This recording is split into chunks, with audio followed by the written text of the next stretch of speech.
All right, guys, welcome to the Zygrene Car Talk. Today, we're going to be talking about the 2019 Toyota Supra. It's a car that hasn't actually come out yet. It hasn't reached, production status yet. But in the past week or two, there have been a lot of journalists who have been reviewing the car either for YouTube or just for, articles like on Top Gear, for example. So I have a lot of really strong opinions about this car. So I just want to share some of my thoughts about it and kind of what I expect to see from the car. Sure. And how I think it'll fit into the marketplace.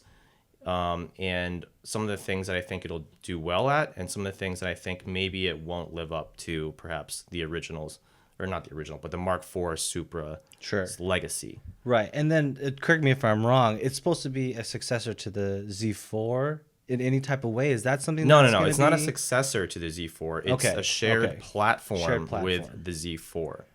Got it. So that's a really key point to make because Sure. that kind of trickles down into every single thing I'm going to talk about. Okay. Got Because it's no longer a 100% Toyota car. Right. Exactly. It's, like you said, it's shared. The platform is shared with the Z4. The engine is also shared with the Z4. That's about it. But then Toyota was given the freedom to kind of design and engineer the car as they will, but with those very basic limitations. And then the Z4 went one way with it too. Sure. So to clarify, this is just this Toyota Supra not production car, but pre-production car that has been going around in the news lately. yeah, it's been going around in the news, getting a lot of press coverage. People have driven it. Toyota has not released the actual specifications, like the horsepower, the weight, anything. But, just these journalists who have driven it have driven thousands of cars. And in my opinion, they're probably pretty good at guessing the overall numbers. Sure. They've even driven it on the track. So, that's a pretty telling... I guess it shows that Toyota is already pretty confident in how far the development of cars has come to this point, about a year before it's actually going to be sold, at least in the U.S. Okay. And is there going to be the Z4 or BMW variant coming out at the same time, or is it just the Z4 has already been announced? The Z4 has already been announced. I don't know if pre-orders can be taken now or whatever, but all the numbers have been released. I think it's like somewhere in a neighborhood of 360 to 380 horsepower. Okay. Twin turbo straight six, blah blah blah. The weight and all that stuff has been released. Not a car that I particularly care about because I've never really cared about the Z4 except for the Z4M way back when. Okay. But it is important. It is good to bring it up because that is kind of a reference point. Because I think the car will be priced somewhat similarly to the Z4, at least within $5,000 to $10,000. So it's a little separate from their venture as opposed to like the BRZ FRS platform where they kind of released pretty much almost the same car. Almost the identical car with slightly different like spring rates and roll bar rates and whatever. Badging or whatever. So that's, see, when I first came into it and I didn't follow it too closely, I was like, oh, it's going to be like the same venture that they did with Subaru where they released, like the BRZ FRS. Yeah, exactly. But that, like you said, is not the case. I mean, so these two cars look totally different. Okay. So let's actually talk about the looks because the car that's been going around, the journalists' hands is still fully camouflaged. By the way, when I reviewed the Race Chip 540i BMW in SoCal, I was, reviewing it in the canyons and I saw the Supra. It was camouflaged. It was being tested up there. No kidding. Yeah, even with the camo, you can tell it's going to be a good looking car. Awesome. Back when the FT1 prototype was shown, I mean, that thing was cool. Insane. I think that looked really. It looked so good. Yeah, it did. Like that sharp nose, and then, kind of like the long nose, and then the rear is kind of like bubbly. Right. It had a cool aero. Like a lot of the aero components look really futuristic. I mean, of course, it's a concept more or less. Right. And like they can be a little more liberal with the decisions there. But yeah, it looked really futuristic to me, and I thought that was like, man, if they can make it look anything like that, even 80% that good. But I mean, I know the camouflage is still there, but you can tell, man. When you look at the shape of the car, a lot of that same DNA is still there. Okay, it's just obviously like the pedestrian crash safety regulation stuff. The car's a little bit higher up, and it's not as sleek, but I think it's still going to look like a fantastic car. And like you can tell from the shape of it. Even with the wrap, you can tell like the rear has that kind of gradual slope down. Okay. And then at the very tip, there's that little, almost like a tiny little like trunk spoiler. Okay. And if you look at the shape of that and compare it to the Z4M Coupe, Okay. like the 2006 or '07, Right. it looks almost identical. So it really, you can tell some of that BMW styling elements are there too. Interesting. Which is not a bad thing. Cool. But yeah, I think it's going to look like a good car. But here's where it gets interesting, because the journalists right now are saying they expect the car to be around $65,000. And that's like a guess, but to me, it sounds about right. I think it'll be at least within $5,000 of that. And at that price, you can add $5,000 that's a lot and of buy car. a BMW M4. Right. So that's my point number one. And the reason that matters is because the journalists' impressions of it on the track, they all think it's going to be in the neighborhood of 350 horsepower. Okay. The M4 makes 425. Right. So that's a huge, increase already without even looking at any of the other specs. Right. Absolutely. That being said, the Supra, the expected curb weight is only going to be around like 3,300 to 3,400 pounds, which is a lot lighter than an M4. But it's interesting because it seems like what Toyota is going for with the Supra is almost to some extent what they were trying to do with the GT86, the FRS BRZ, which is to have like not a super fast car. It's not going to break any lap records. It's not necessarily even designed for the track, even though it is, it was tested at the Nürburgring and whatever. Sure. That's not their focus. Like the journalists were all saying like how when you drive it, like it feels kind of soft, you feel the body roll, and you can slide it around, but ultimately it's not about pure grip. So in that respect, when you compare it to like other of the JDM legends, Sure, right? sure. Like it was always, the conversation was Supra, GTR, NSX, and then the RX-7. Obviously, the RX-7 is probably not gonna. That's not a thing anymore. Yeah, it's right? not gonna make a reappearance or anything. So, compared to the latest NSX and the latest GTR, R35 GTR, the Supra is now priced way lower than both of them. Right. The NSX has an MSRP of 156,000. GTR is like 110 or something like that. Supra is now 65. Yeah. So it seems like it would be a bargain, right? But the performance level now is nowhere near what the NSX and the GTR offer.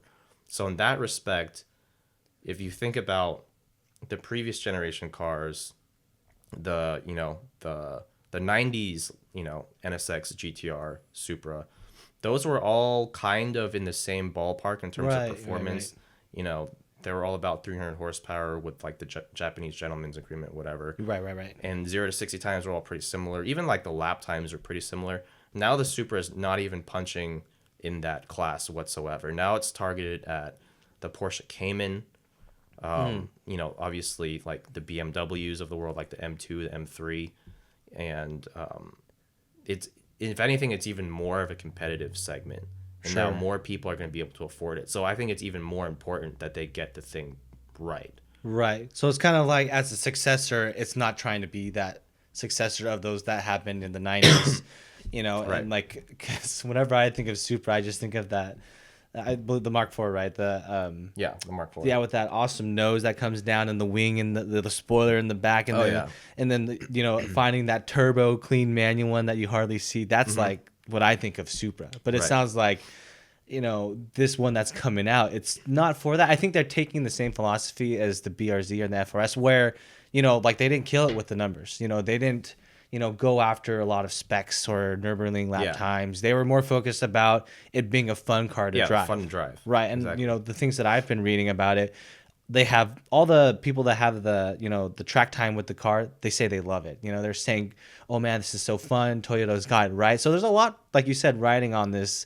car. And it's just interesting to see like the purists, who, because it has the super name, just because it has a super name, it's going to be compared, right? Right. And, I'm curious to hear what people who own maybe the previous generations think about it, right? Think about it. So that would be something good to hear from others. Does that hurt the Supra name in any way? In my opinion, it does, because it's no longer talked about in the same breath as the other, Japanese supercars. Right. So it's like kind of like, the progression of these cars like GTR, NSX, they've all gone up in like performance, price, what that means to them. And they built that platform up where I think Toyota, they're thinking more fiscal, financially maybe. Like you can make more money with a $65,000 car. Absolutely. Yeah, you sell way more of them. But you're sacrificing maybe that culture or heritage of that line. Yeah. So which ultimately I don't care that much about that. If the car's great to drive, then so be it. But I'm a little bit worried about that aspect too, because like I said, it's competing with the M cars of the world now. Right. And it uses a BMW engine in the same platform as a Z4. So like, why would you buy? This is just like my honest question. Like I'm not being try to like snooty or whatever. Yeah. Why would you buy a 350 horsepower Supra, right? That is basically, more or less kind of BMW-ish, when you can buy an M2, right? That makes the 2019 or 2018, I think, M2 competition, which is the only one they sell now, by the way, is around the same price. I think it's like $60,000. And it has the M4 engine now, so it makes a little over 400 horsepower. Right. It's relatively light. It comes with a manual if you want it. Yeah. By the way, which is another good point, because as of now, Tada-san, the guy who designed the GT86 twins as well as the new Supra, has stated that in order to make a manual transmission for the Supra, because the Supra engine now makes so much torque, according to him, in order to make the shifter feel good, they would have to spend way too much money designing a manual transmission. So that's why bummer.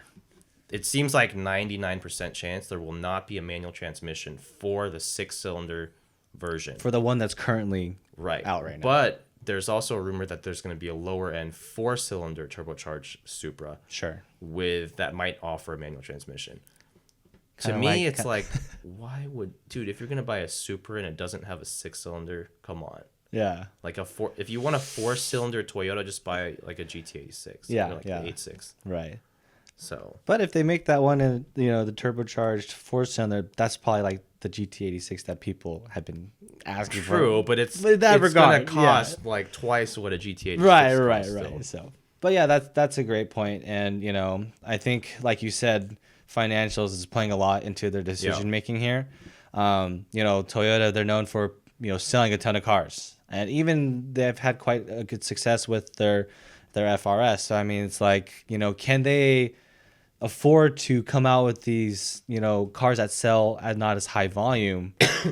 I don't know. We'll see. The NSX is a huge sales flop. Oh yeah. There was 1 month recently where they sold like 3 cars in the U.S. There's some ridiculous crazy low number like that. Crazy. So. Yeah, and then I guess getting back to price, that, and this is all speculation, right? Like nothing is set in stone, but the journalists do have a good idea. So they're saying 65K range. They said over 300 horsepower, but who knows exactly what numbers are. So maybe we're making these assumptions based off upon what the journalists have been putting out. So we're talking about like a car that's 350-ish horsepower, $65,000, and that's where our points are coming from. And I want to touch base on that price, because I'm always like, man, for like 10K, I always benchmark things probably unfairly to the Camaro. Because that's like 75K, and that's like the track ready Camaro.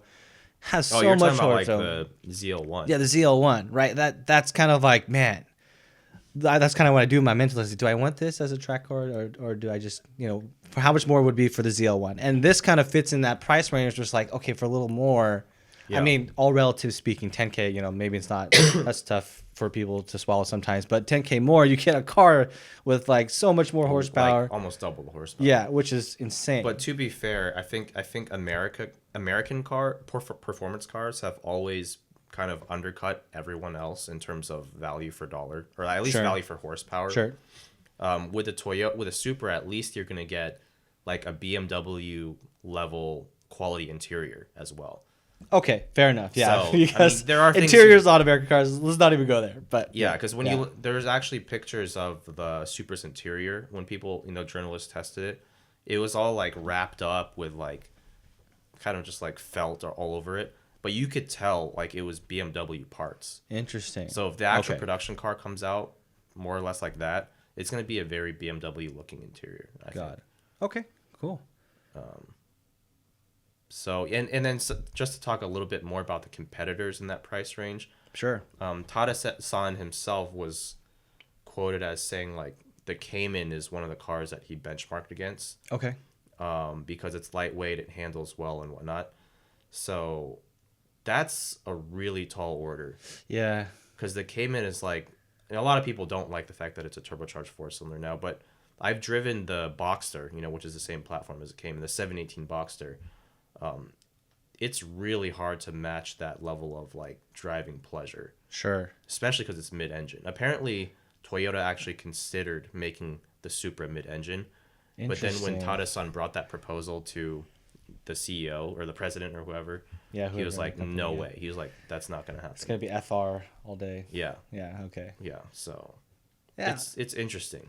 It'll be like you're trying to take on a mid-engine car. I mean, just the premise of that, that's pretty tall order, like you were saying. Like mid-engine cars, they're how they're designed, like handling, it's hard to beat. So I mean, I'm looking forward to it when it comes out. But yeah, I think regardless, it's exciting that we're even getting cars like this because, like other than the FRS and the BRZ, Toyota hasn't been much into the performance game. Nothing. Like at all. Yeah. Like pre-Supra, post-Supra, like what else has there been? So yeah, that's cool. Well, yeah, really excited for this. At least they're finally bringing the Supra name back, and for sure it's not going to be a bad car. I mean, even just based on the first driving impressions of it, it's going to be a good car. My question is, will it be worth the money compared to other cars that are on the market? Because the market for like $50,000 to $80,000 sports cars is so hot right now. Every manufacturer like has something in that range that's a really good car. Right. So maybe they're trying to slowly encroach into that market. Yeah, I really do believe that it's going to be a cool car. I'm super bummed it's not going to be a manual transmission. I think that's the biggest thing for me. Yeah. Is like, man, the purists are not rolling happy in their graves. Yeah. Yeah, but we'll see. I mean, like, it's in that range where you start to see less and less manual transmission. The higher you go, you're starting to see less and less. I mean, you can't get the NSX or the GTR in a manual now, so it's like kind of the de facto standard. Got it. But we'll see how it goes. So yeah, let us know what you guys think of the upcoming Supra. Is there anything that I've missed? Because I've done as much reading on the Supra as I think is possible as of today. Like, what is today? September 20-something, 22nd or something. Because I'm just so interested in seeing how this car will turn out. So let me know what you guys think about it. Let us know what you want to see in the next podcast in terms of topics. If you have any questions. And we'll see you guys next time.